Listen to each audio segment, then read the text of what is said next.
Open a Wise bank account. Wanna open a Wise account and enjoy borderless banking? In this quick guide, I'll show you how to set up your Wise account step by step, so let's get started. Go to wise.com or download the Wise app from your device's app store. Click on sign up or register. Enter your email address and create a secure password.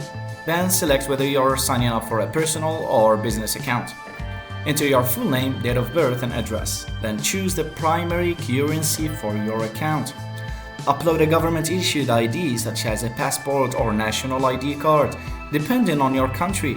Wise may also request a proof of address like a utility bill or bank statement. Once your account is verified, log in and open currency accounts under the Balances tab and add currencies as needed to hold, send, and receive funds globally. Link your local bank account or card to deposit funds into your Wise account. Wise supports multiple payment methods, including bank transfers, debit cards, and credit cards. If available in your region, you can order a Wise debit card for easy global spending. And that's all it takes to open a Wise account.